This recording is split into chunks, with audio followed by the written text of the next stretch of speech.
Now, Donald Trump taking a swipe at CNN during this debate, accusing the moderators of using him in their questions to other candidates in order to provoke fights and get more viewers. This is how it went. It's very sad that CNN leads Jeb Bush, Governor Bush, down a road by starting off virtually all of the questions. Mr. Trump this, I think it's very sad. It was very unfair that virtually the entire early portion of the debate was Trump this, Trump that, in order to get ratings. But Mr. Trump, it's not in order CNN. to get ratings, Mr. Trump, I was on CNN last night watching. Excuse me. I think it's very unprofessional. But it wasn't CNN. It was me. I watched you last night for 16 minutes. I think it's very not unprofessional. CNN. It's not CNN. It's America's watching you. Okay, fine. So what about that? Howie Kurtz, Fox News media analyst, the host of Mediabuzz. Howard, how are you? Good morning. Great to see you in Thursday. In that exchange, Trump went after CNN. It's pretty obvious. How do you score it? That little swipe was so half-hearted by Donald Trump, who's on Twitter constantly calling journalists losers and dopes. I think he felt he's being a little ganged up on, but he's the front runner by a lot, as he would say. And of course, a lot of the questions are going to revolve around him and the positions he's taken. The line of questioning for the first 35 minutes, in my view, were driven by Trump's position 8-9 days ago on refugees. You did not even have to mention his name, I would contend, Howie.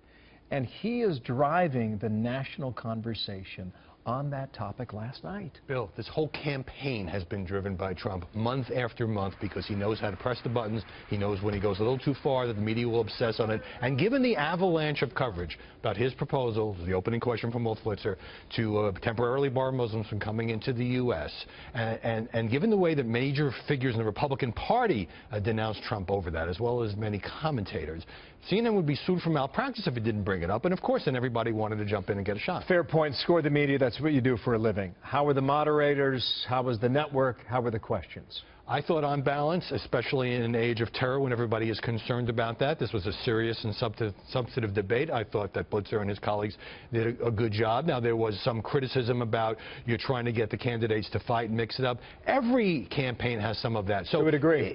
If Donald Trump tells Chris Wallace on Fox News Sunday that Ted Cruz is a bit of a maniac, and Senator Cruz privately tells a fundraiser that Donald Trump's not going to win the nomination and perhaps isn't qualified to be commander-in-chief, and then they want to have this love fest on the stage, of course the moderator should bring that up and try to contrast. I agree on that. Last hour we began our coverage with Chris Stirewalt out of Washington. His big point was this: 9 people make a great baseball team, but not a great debate. When does the format change? When do the networks get away from using 12 or 14? Or do they, up until the point the first caucus happens in early February? Yes or no? I did think there was a pretty good debate between Cruz and Rubio on substance. But the reason that there are too many candidates is that no network wants to take the responsibility before a single vote has been cast of saying, you know what, we're going to kick these 6 candidates off the stage because 3 or 4 we think they are the ones who are likely to win. There would be an avalanche of criticism. There's got to be voting in Iowa and New Hampshire at least. Then the winnowing begins. So you're saying February?